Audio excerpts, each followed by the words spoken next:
Reading for 1 hour. Um, I kept none in my lonely house either, because I've always held that loneliness and boredom can lead a man to drink. It may have been the memory of my father, open collared, his tie loosened and stained, his eyes clouded and his breath heavy, glass in hand, that made me a teetotaler. A teetotaler. I need to look that up.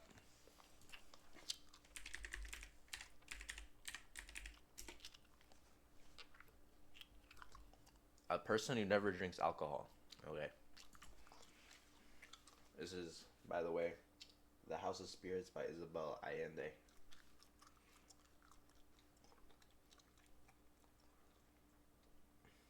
Besides, I don't hold my liquor well. I get drunk and nothing flat. I discovered this at age 16, and I've never forgotten it. My granddaughter once asked me how I managed to live alone for so long, far removed from civilization. The truth is, I don't know, but it must have been easier for me than most people, because I've never been particularly sociable. I have few friends and I don't enjoy parties or festivities. I'm much happier when I'm alone. At that time, I had never lived with a woman, so I could hardly miss something I had grown accustomed to. I wasn't the type who is always falling in love. I never have been. I'm the faithful type. Though it's true that all it takes is the shadow of an arm, the curve of a waist, or the crease of a female knee to put ideas into my head, even now when I'm so old that I don't recognize myself when I look in the mirror. I look like a twisted tree. I'm not trying to justify the sins of my youth by saying that I couldn't control my instincts. Nothing of the sort. By that point, I was used to having dead end relationships with easy women, since there was no possibility of any other kind. In my generation, we used to distinguish between decent women and all the rest, and we also divided up the decent ones into our own and others. I had never thought of love until I met Rosa, and romance struck me as dangerous and pointless. If a young girl caught my eye, I didn't dare approach her, since I was afraid of being rejected and ridiculed. I've always been proud, very proud, and because of my pride, I've suffered more than most. More than half a century has passed, but I can still remember the exact moment when Rosa the Beautiful entered my life like a distracted angel who stole my soul as she went by. She was with her Nana and another child, probably one of her younger sisters. I think she was wearing a violet dress, but I'm not sure because I have no eye for women's clothes, and because she was so beautiful that even if she had been wearing an ermine cape, all I would have noticed was her face. I'm looking up what ermine is.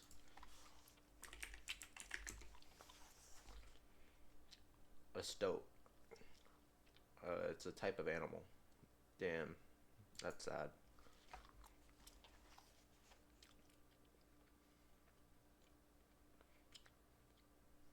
I don't generally spend my time thinking about women, but only a fool could have failed to spot that apparition, who caused a stir whenever she went and tied up traffic, with her incredible green hair, which framed her face like a fantastic hat, her fairy tale manner, and her special way of moving as if she were flying. She crossed right in front of me without seeing me, and floated into the pastry shop on the Plaza de Armas. Dumbstruck, I waded into the street where where she bought licorice drops, which she selected one by one with that tinkling laugh of hers, tossing some into her mouth and handing others into her street sister.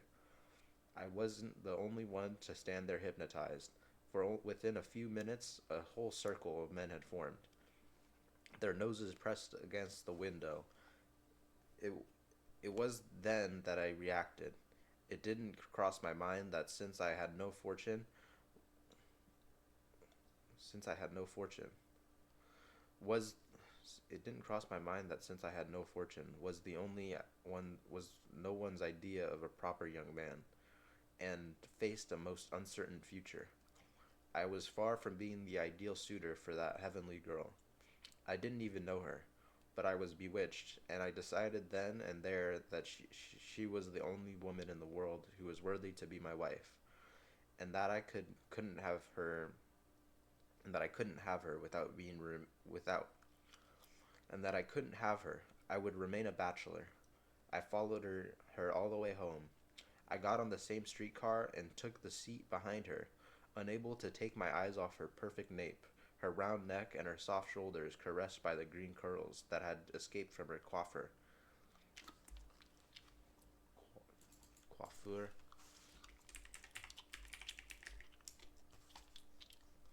a person's hairstyle, as typically an elaborate one.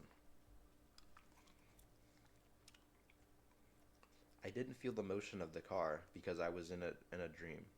Suddenly, uh, let me turn on my ringer just in case. Okay.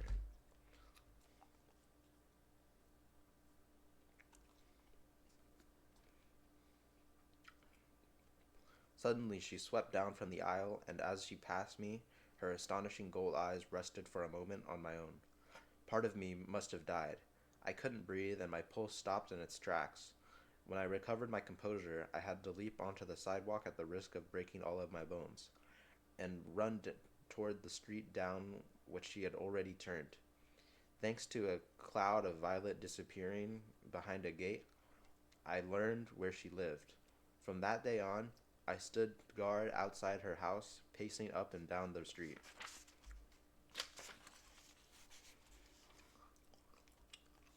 Like an orphan dog spying on her, slipping money to the gardener, engaging the maids in conversation until I finally managed to speak to Nana, and she, God bless her, took pity on me and agreed to be our go between, conveying my love letters, my flowers, and the innumerable boxes of licorice drops with which I tried to win Rosa's affection. I also sent her acrostics.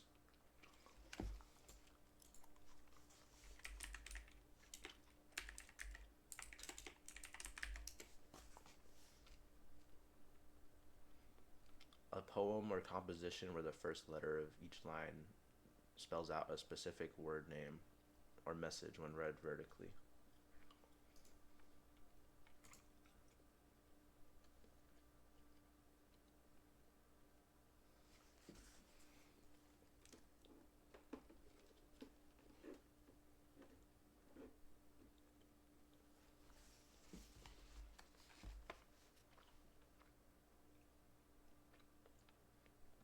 I didn't know how to write poetry, but there was a Spanish bookseller with a real genius for rhyme, from whom I ordered poems and songs. Anything whose raw material was paper and ink.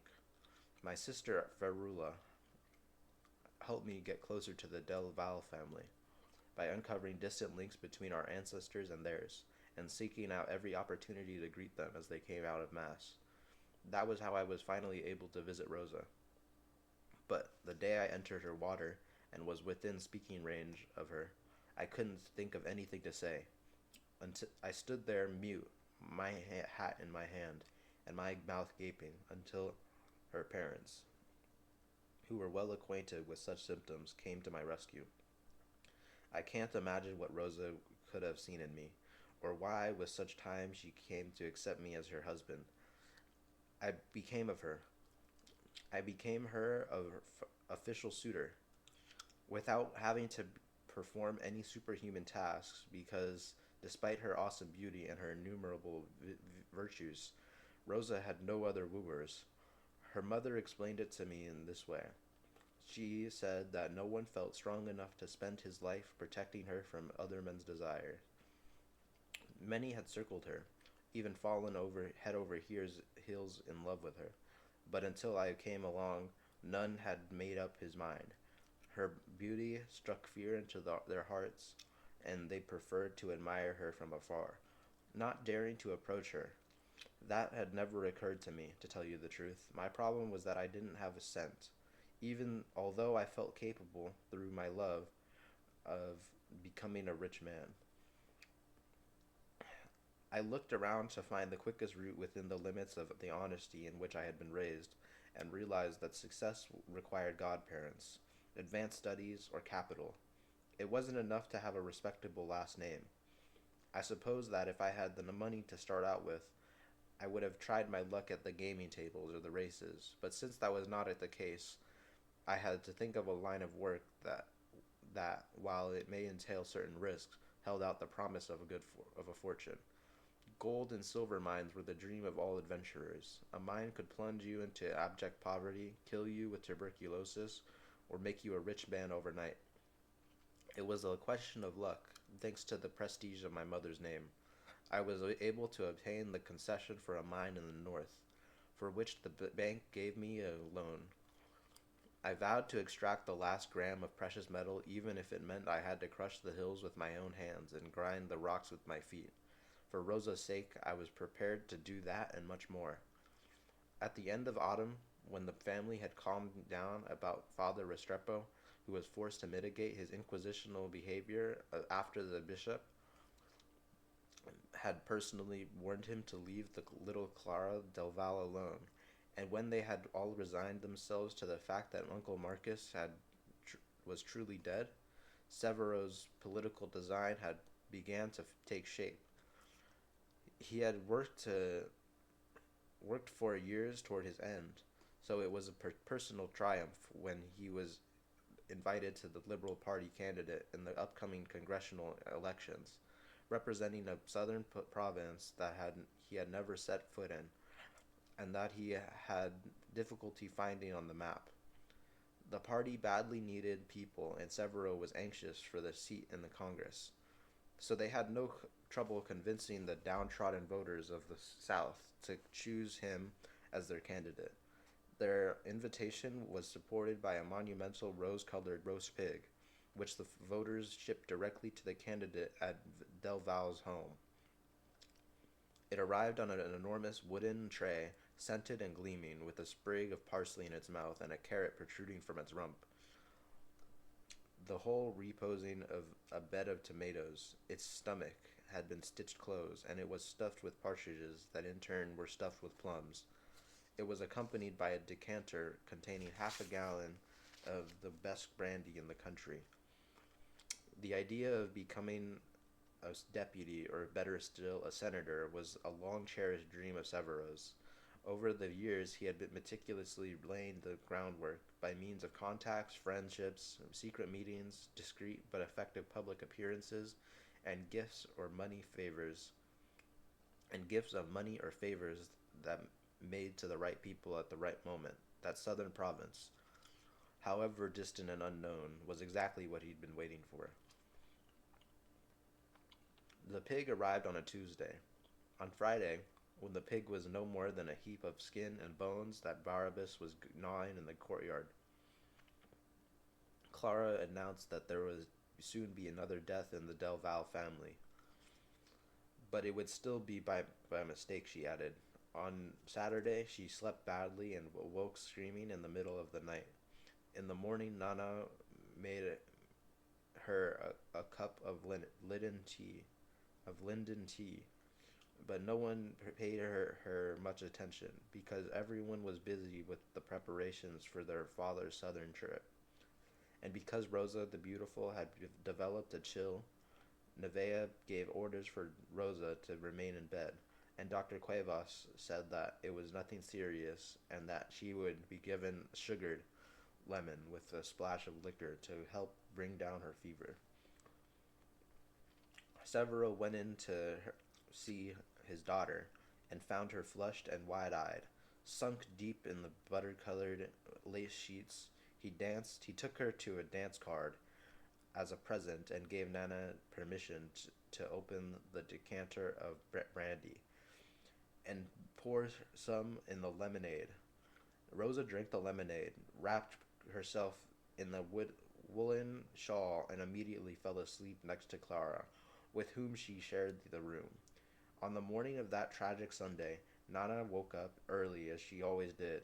Before going to Mass, she went into the kitchen to prepare breakfast for the family.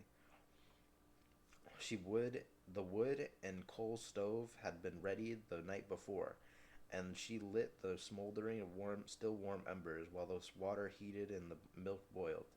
She stacked the plates to be taken into the dining room.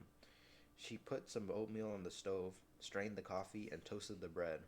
She arranged 2 trays, one for Nevea, who always breakfasted in bed, and one for Rosa, who by virtue of her illness was entitled to the same treatment as her mother.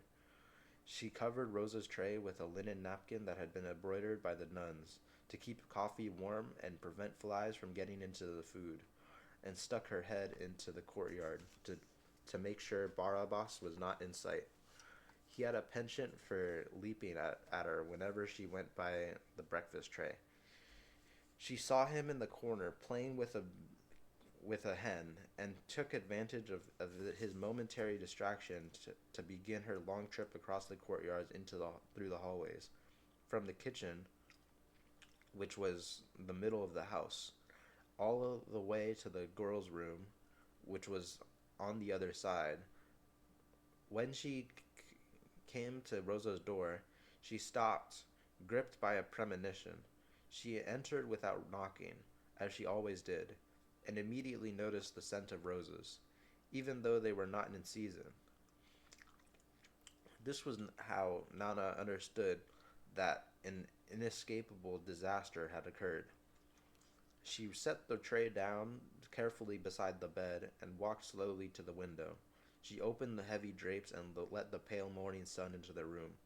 Grief-stricken, she turned around and was not surprised at all to see Rosa lying dead upon the bed, more beautiful than ever, her strikingly green, her hair strikingly green, her skin the tone of new ivory, and her honey gold eyes wide open, staring at the ceiling.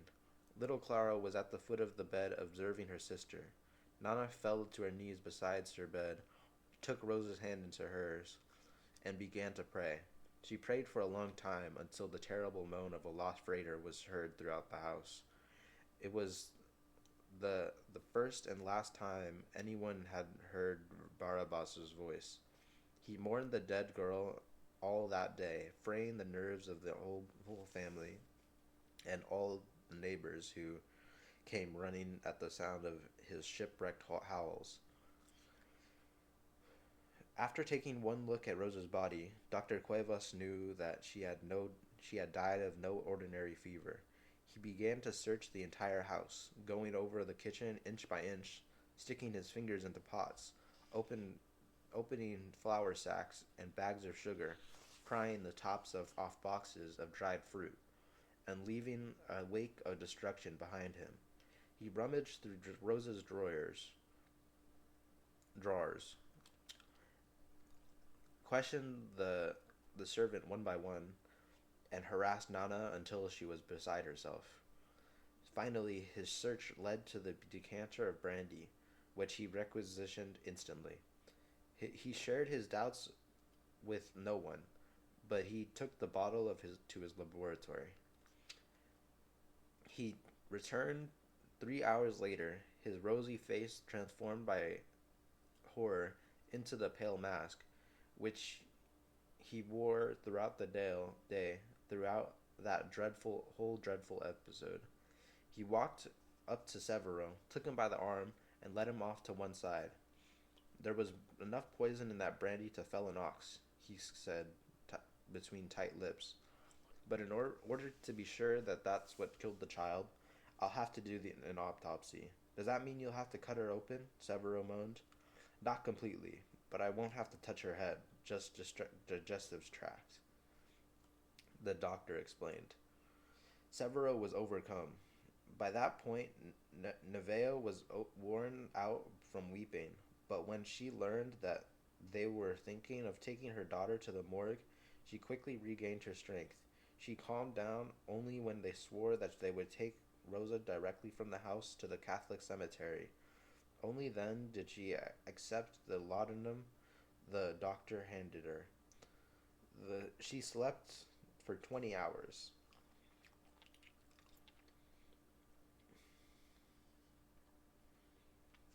When evening fell, Severo made her preparations. He sent his children up to bed and gave the servants permission to retire early. He allowed Clara, who was too upset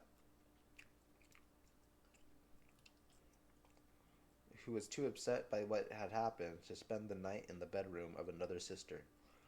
When all the lights were out and the house was silent, Dr. Cuevas' assistant, a sickly, myopic young man with a stutter, arrived.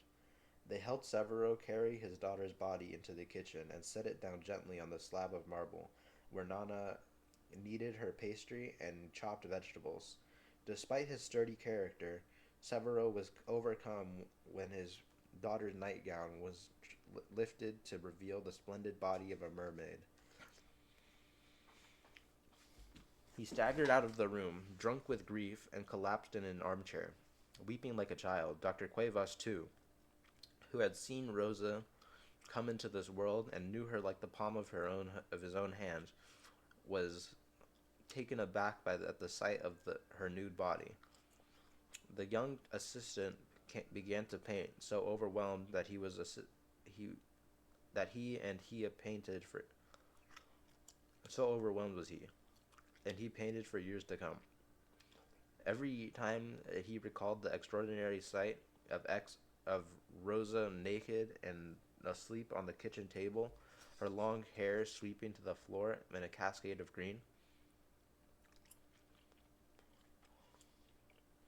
While they were at work at their terrible tasks, Nana, bored with sweeping and prayer, sensing that something strange was going on in her domain, got up, wrapped her shawl around her shoulders, and set out through the house. She saw a light in the kitchen, but the door and wooden shutters were closed. She continued down the frozen, silent hallways, crossing the three wings of the house until she became into the drawing room.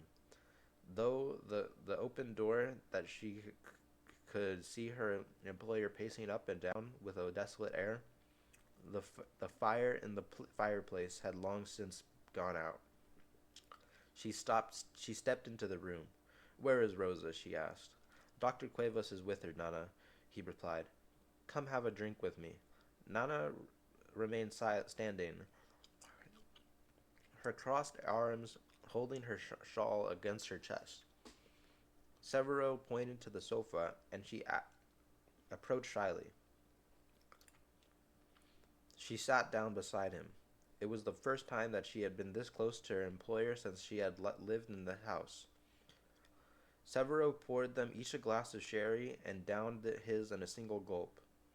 He buried his head in his hands, tearing his hair and murmuring a strained litany between his teeth. Nana, who was sitting stiffly on the edge of the seat, relaxed when she saw him cry. She stretched out her rough, chapped hands, and, with a gesture that came automatically, smoothed her hair with the same caress that she had used to console his children for the past 20 years. He glanced up, and when he saw the ageless face, the Indian cheekbones, the black bun, the broad lap against which he had seen all of his descendants burped and rocked to sleep, he felt that this woman, as warm and generous as the earth itself, would be able to console him. He leaned his forehead on her shirt, inhaled the sweet scent of her starched apron, and broke into the sobs of a small boy, spilling all the tears he had held in during his life as a man.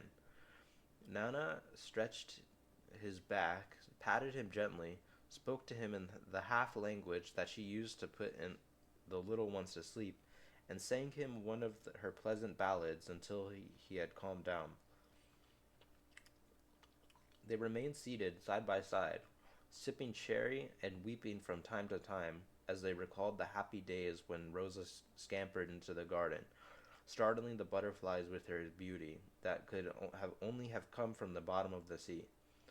In the kitchen, Dr. Cuevas and his assistant prepared their dreaded utensils and foul-smelling jars, donned rubber aprons, rolled up their sleeves, and proceeded to poke around in Rose's most intimate parts, until they had proven beyond a shadow of a doubt that the girl had swallowed an extraordinary quantity of rat poison. This was meant for Severo, the doctor concluded, washing his hands in the sink. The assistant, overcome by the young girl's beauty, could not resign himself to leaving her sewn up by like a jacket and suggested that they fixed her up a bit. Both men plunged into the work of preserving her unguents and filling her with mortician's paste. They worked until 4 o'clock in the morning, when Dr. Cuevas announced that he was too tired and too sad to continue. He went into the out of the room, and Rosa was left in the hands of the assistant, who wiped the bloodstains from her skin with a sponge, put her embroidered nightgown back over her chest to cover up the seam that ran from her throat all the way to her sex, and arranged her hair. Then he cleaned up the mess that he and the doctor made. Dr. Cuevas walked into the living room and found Severo and Nana half drunk with tears and sherry. "She's ready," he said. "We fixed her up a little so her mother can go in and have a look at her." He told Severo that his doubts had been well founded, and that in his daughter's stomach he had found the same lethal substance as in the gift of brandy. It was then that Severo recalled Clara's prediction and lost whatever remained of his composure, for he was inescapable. It was incapable of thinking that his daughter had died instead of him. He crumbled to the floor, moaning that he was the guilty one because of his ambition and bluster, that no one had told him to get involved into politics, and that he had been much better off as an ordinary lawyer and family man, and that from then on he was renouncing his accursed candidacy, resigning from the Liberal Party and from all his public deeds and works.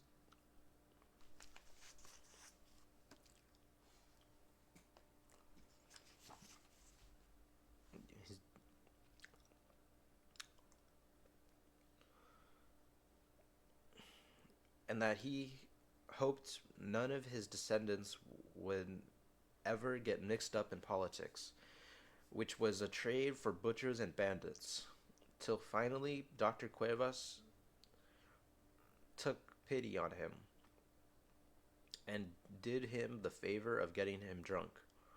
The cherry was stronger than his suffering and guilt. Nana and the doctor carried him up to his bedroom, removed his clothes, and put him into bed.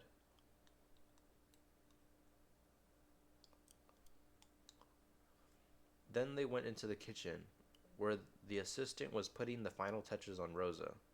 Nevea and Severo del Val woke up late the following morning. Their relatives had hung the house in mourning. The curtains were drawn and bore black crepe ribbons, and the walls were piled with wreaths of flowers whose sickly sweet odor filled the halls.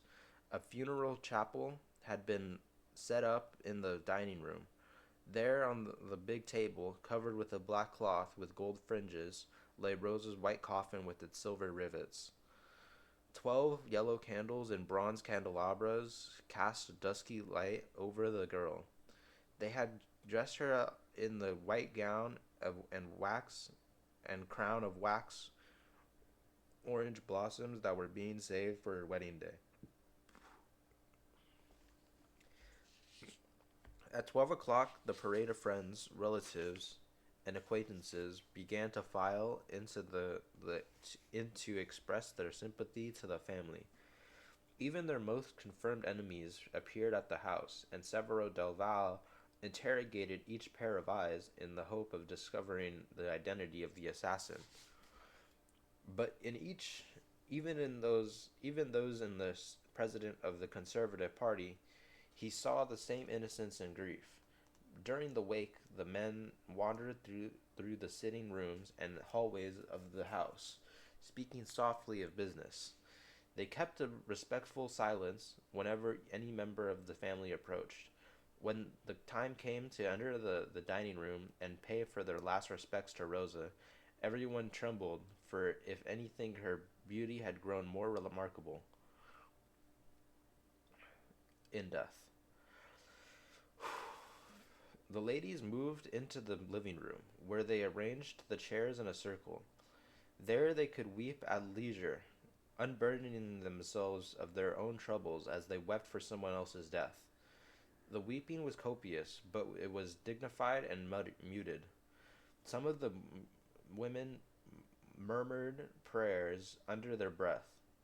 The maids moved back and forth through the sitting rooms and halls, distributing tea and cognac, homemade sweets, handkerchiefs for the women, and cold compresses soaked in ammonia for those ladies who felt faint from the lack of air.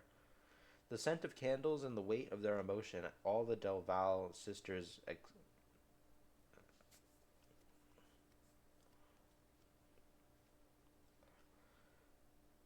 uh, all the Delval sisters, except Clara, who was still only a child, were dressed in black from head to toe, and flanked their mother like a row of crows. Nevea, who had shed all of their tears, sat rigid on her chair without a sigh, without a word, and without ammonia, to which she was allergic. As she arrived at the house, visitors stopped in to pay her their condolences. Some kissed her on both cheeks, and others held her tight for a few seconds, but she seemed not to recognize even those she numbered uh, among her closest friends. She had seen others of her children die in early childhood or at birth, but none had caused the sense of loss that she felt now. All the brothers and sisters said goodbye to Rosa with a kiss on her cold forehead, except for the Clara, who refused to go anywhere near her, the dining room, and anywhere near the dining room. They did not insist because of both her extreme sensitivity and her tendency to sleepwalk. Whenever her imagination ran away with her, she stayed by herself in the garden, curled up beside Barabas, refusing to eat or have anything to do with the funeral. Only Nana kept an eye on on her and tried to comfort her, but Clara pushed her away. Despite the care Severo took to hush all speculation, Rosa's death became a public scandal. To anyone who listened, Dr. Cuevas offered the most logical explanation of her death, which was due, he said, to galloping pneumonia. But rumor had it that she had mistakenly been poisoned in her father's stead. In those days, political assassinations were unknown in the country, and in any case, poison was only a method was a method only. Uh, I don't want to say that W word and fishwives. Only prostitutes and fishwives would resort to. Uh, a lowly technique that had not been seen since colonial times. Even crimes of passion were nowadays resolved to face. Was a great uproar over the attempt on his life, and before Severo could do anything to stop it, an announcement appeared in the opposition paper in which veiled the accusations were made against the oligarchy, and it was asserted that the conservatives were even capable of this act. Because they could not forgive Severo del Val for throwing his lot in with the liberals despite his social class, the police tried to pursue the clue of the brandy decanter, but all they were able to learn was that its source was not the same as the roasted as was not the same as that of the roast pig stuffed with partridges and plums that the voters of the South had nothing to do with the whole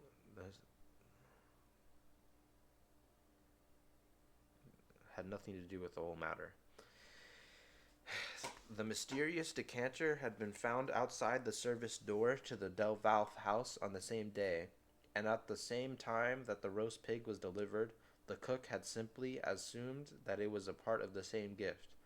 Neither the zeal of the police nor Severo's own investigation, which was carried out with the help of a private detective shed shed any light on the identity of the assassin, and the shadow of suspended vengeance had continued to hang over succeeding generations. It was the first of many acts of violence that marked the fate of the Delval family. I remembered perfectly. It had been happy day, a very happy day for me, because a new load had appeared.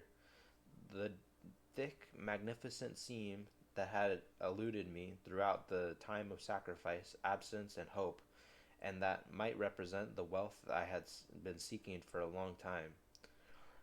I was sure that within 6 months I would have enough money to get married, and that by that time the year was out. I would be able to call myself a wealthy man. I was very lucky because in the mines there were more men who lost the little that they had than those had made a fortune. Which is what I was writing to Rosa that evening as I sat there so euphoric and so impatient that my fingers locked onto the old typewriter and all the words came out jammed together. I was in the middle of the letter when I heard the pounding at the door. That would cut off my inspiration forever. It was a peasant with a team of mules who who had brought a telegram from town sent by my sister Ferula, telling me of Rosa's death. I had began to read the scrap of paper 3 times over, 3 times through before I understood the extent of my grief. The only thought ever that had never crossed my mind was that Rosa could be mortal. I suffered greatly whenever it occurred to me that, bored with waiting for me, she might marry someone else, or that the cursed vein that would spell my fortune might never turn up, or that the mine might cave in, squashing me like a cockroach. I had thought of all these possibilities and more, but never that of Rosa's death. Despite my proverbial pessimism, which always leads me to expect the worst, I I felt that without Rosa's life no longer had any meaning. All the air went out of me as if I were a punctured balloon. All my enthusiasm vanished. God only knows how long I sat there in my chair, staring out in the window at the desert, until my soul gradually returned to my body. My first reaction was one of rage. I turned against the walls, pounding the flimsy wooden planks until my knuckles bled. Then I tore all of Rosa's letters and drawings and copies of my letters into to her into 1,000 pieces, stuffed my clothing, my papers, and my canvas pouch filled with gold into my suitcase, and went to find the foreman so I could leave him the logbooks and the keys to my warehouse. The mule driver offered to take me to the train. We had off- we had to travel almost the whole night on the animals' backs, with thin Spanish blankets as our only shield against the freezing mist. Advancing at a snail's pace through the endless wasteland in which only the instinct of my guide guaranteed our safe arrival, for there were no points of reference. The night was clear and full of stars. I felt the cold pierce my bones, cut off the circulation in my hands, and seep into my soul. I was thinking of Rosa and wishing with an unreasoning violence that her death wasn't true, desperately begging the heavens for it all to turn out to be a terrible mistake, and praying that, revived by the force of my love, she would rise like Lazarus from her deathbed. I wept inwardly, sunk in my grief, and in the icy night, cursing at the mule who was so slow, at Firula, the bearer of bad news, at Rosa herself for having died, and at her God for having let her, until light appeared over the horizon, and I saw the star fade away and the first shades of dawn appear. Dyeing the landscape red and orange with the light, I regained some of my strength. I began to resign myself to my misfortune and to ask no longer that she be resurrected, but simply that I would revive in time, that I would arrive in time to see her one last time before they buried her. We doubled our pace, and an hour later, the driver took leave of me outside of the tiny train station where I caught the narrow gauge locomotive that linked the civilized world and the desert where I had spent 2 years. I traveled more than 30 hours without stopping to eat, not even noticing my thirst, and I managed to reach the Del Val home before the funeral. They say that I arrived covered with dust, without a hat, filthy and bearded, thirsty and furious, shouting for my bride. Little Clara, who at the time was just a skinny child, came out to meet me when I was stepped into the courtyard, took took me by the hand and drew me silently toward the wait dining room. There was Rosa in the folds of the white satin lining of her white coffin, still intact 3 days after she died, and 1,000 times more beautiful than I remembered her.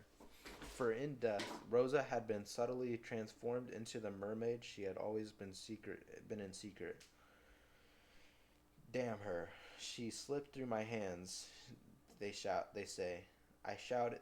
They say I shouted, falling to my knees beside her, scandalizing all of the relatives, for no one could comprehend my frustration at having spent 2 years scratching the earth to make my fortune, with no other goal than that of one day leading this girl to the altar, and death had stolen her away from me.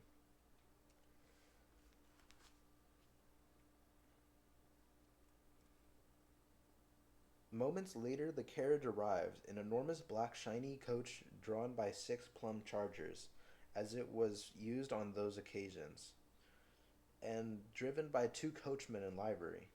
It pulled away from the house in the middle of the afternoon beneath a light drizzle, followed by the procession of the cars that carried family and friends and all the flowers. It was that custom then for women and children not to attend funerals, which were considered a male province.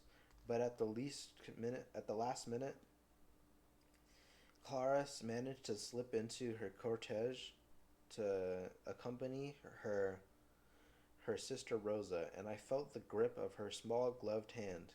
She stayed by my side all along the way, a small silent shadow who aroused an unknown tenderness in my soul. And at that moment I hadn't been told that she had spoken in 2 days, and 3 more were to pass before the family became alarmed by her silence. Severo Delval and her oldest sons bore Rosa's white coffin with the silver rivets, and they themselves laid it back in the open niche in the family tomb. They were dressed in black, silent, and dried-eyed, as befits the norms of sadness in a country accustomed by the dignity of grief. After the gates to the mausoleum had been locked and the family, friends, and gravediggers had returned, I was left alone among the flowers that had escaped Barabas's hunger and accompanied Rosa to the cemetery. Tall and thin as I was, before Ferula's curse became true and I began to shrink, I must have looked like some dark winter bird with the bottom of my jacket dancing in the wind. The sky was gray and it looked as if it might rain. I suppose it may have been quite cold, but I didn't feel it, because my rage was eating me alive. I couldn't take my eyes off the small marble rectangle where the name of Rosa the Beautiful had been engraved in tall Gothic letters, along with the dates that marked her brief sojourn in this world. I thought about how I had lost 2 years dreaming of Rosa, working for Rosa, writing to Rosa, wanting Rosa, and how in the end I wouldn't even have had the consolation of being buried by her side. I thought about the years I still had left to live and decided that without her it wasn't worth it, for I would never find another woman with her green hair and underwater beauty. If anyone had told me that then that I would live to be more than 90, I would have put a gun to my head and pulled the trigger. I didn't hear the footsteps of the caretaker as he approached me from behind. I jumped when he touched me on the shoulder. "How dare you put your hands on me?" I roared. The poor man jumped back in fright. A few drops of rain fell sadly on the flowers of the dead. "Forgive me, senor." I think he must have said, "It's 6 o'clock and I must have to lock up." And I have to lock up. He tried to explain to me that the rules forbade anyone but employees from staying in the place after sundown, but didn't let him finish. I thrust a few bills in his hand and pushed him away so he would leave me in place. I saw him walk away, looking back at me over his shoulder. He must have thought I was a madman, one of those crazed necrophiliacs who sometimes haunt cemeteries. It was a long night, perhaps the longest of my life. I spent it sitting next to Rosa's tomb, speaking with her, accompanying her on the first part of her journey to the hereafter, which is when it's hardest to detach yourself from earth, and you need the love of those who have remained behind so you can leave with at least the consolation of having planted something in someone else's heart.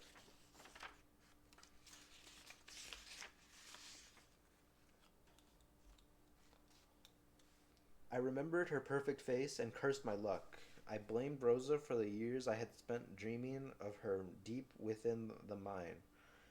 I didn't tell her that I hadn't seen any other women all that time except for a handful of shriveled old prostitutes who serviced the whole camp with more goodwill than ability.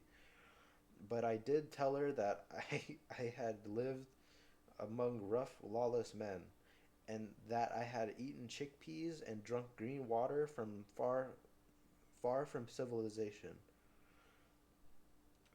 Thinking of her night and day and bearing her image in my soul like a banner that gave me the strength to keep hacking at the mountain even if the load was lost, even if I was sick to my stomach the whole year round, even if I was frozen to the bone at night and dazed the sun during the day.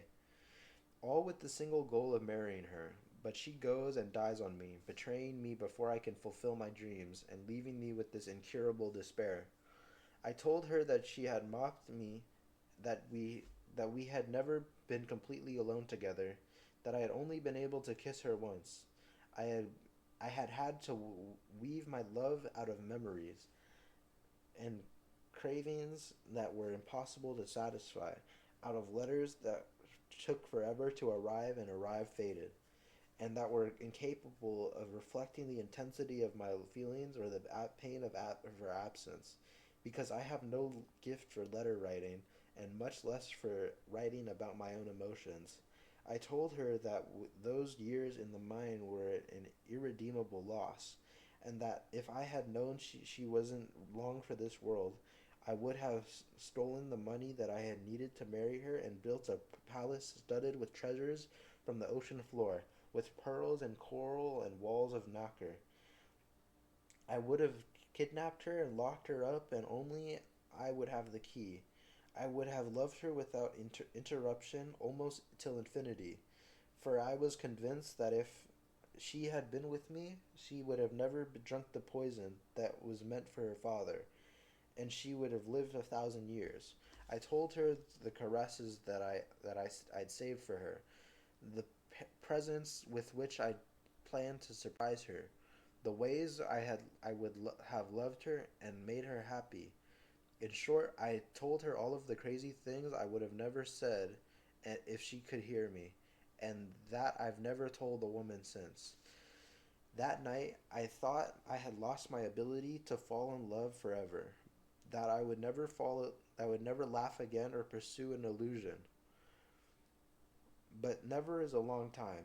I've learned that much in my long life.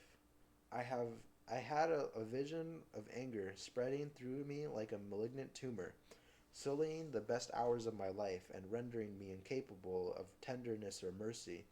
But confusion and rage, the strongest feeling I remember having that night, was frustrated desire, because I would never be able to satisfy my need to run my hands over Rosa's body, to penetrate her secrets, to release the green fountain of her hair and plunge into its deepest waters.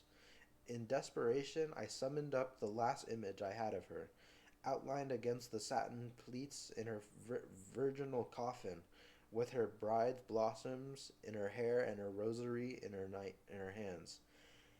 I couldn't know that years later I would see her once again for a fleeting second, just as she was then, or with or orange blossom in her hair, and her rosary in her hands. With the first glimpse of dawn, the caretaker appeared again. He must have felt sorry for the half frozen madman who had spent the night among the livid ghosts of the graveyard.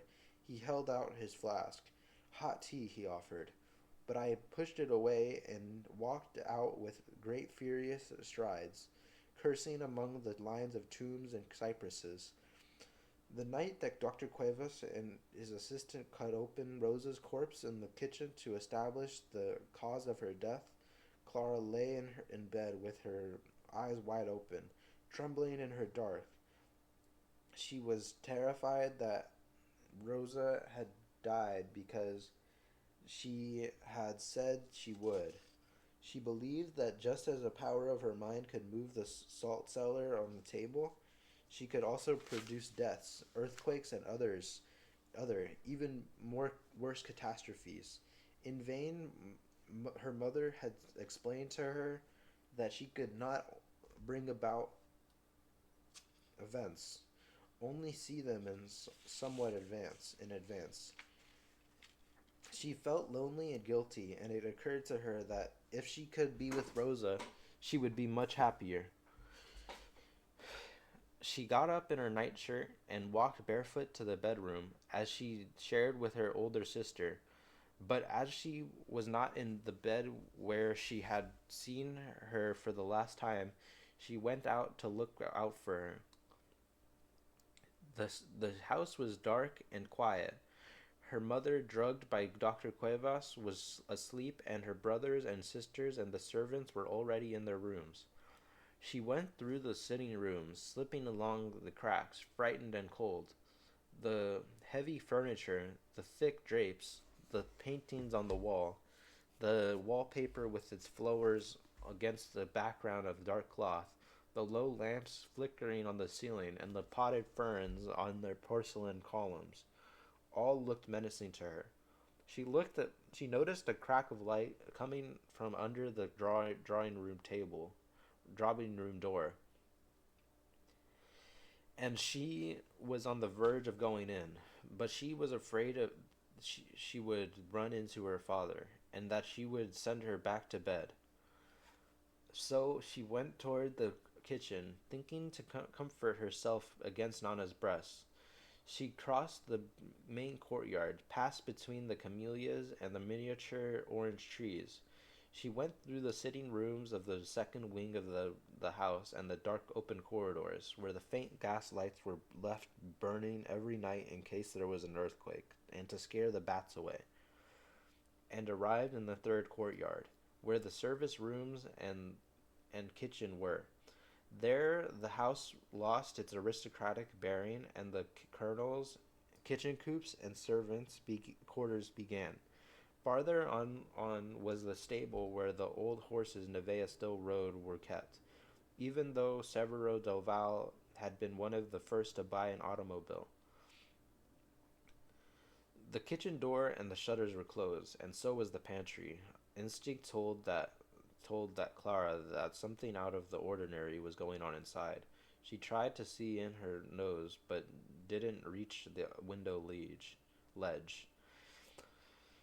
She had to fetch a wooden box and pull it to the table. She stood on tiptoe and looked through a crack between the wooden shutter and the window frame, which was warped with damp and age. Then she saw inside. Dr. Cuevas, that kind, sweet, wonderful old man with the thick beard and ample paunch, who had helped her into this world and attended her through all the usual illnesses and all her asthma attacks, had been transformed into a dark fat vampire, just like the ones her uncle Marcus's books in her uncle Marcus's books.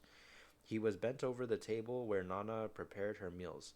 Next to him was a young man she had never seen before, pale as the moon, his shirt stained with blood, and eyes drunk with love.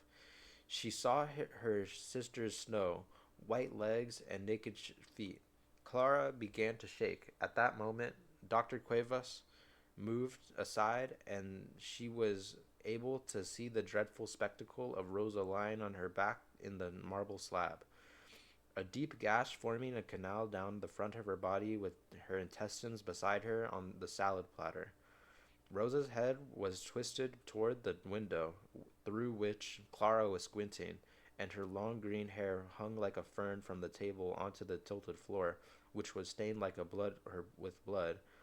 Her eyes were closed, but the the little girl, because of the shadows, were her own distance, and imagination thought she saw a supplicating and humiliated expression on her sister's face. Stock still on her wooden box, Clara could not keep from watching until the very end. She peered through the crack for a long time until the two men had finished emptying Rosa out, injecting her veins with liquid, and bathing her inside and out with aromatic vinegar and essence of lavender. She stood there until they had filled her with mortician's paste and sewn her up with a curved upholsterer's needle. She stayed until Dr. Cuevas rinsed his hands in the sink and dried his tears, while the other one cleaned up the body and viscera. She stayed until the doctor left, putting on the black jacket with a gesture of infinite sadness. She stayed until the young man she had never seen before kissed Rosa on the lips, the neck, the breasts, and in between the legs, until he wiped her with a sponge, dressed her until he kissed her. What the hell? So, okay.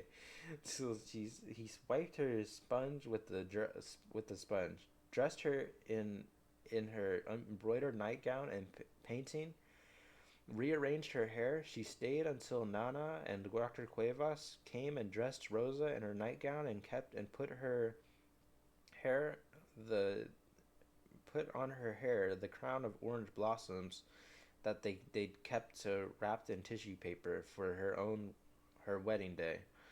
She stayed until the assistant took her in his arms, and the same tenderness with which he had he would have picked her up and carried her along across the threshold of his house if she had been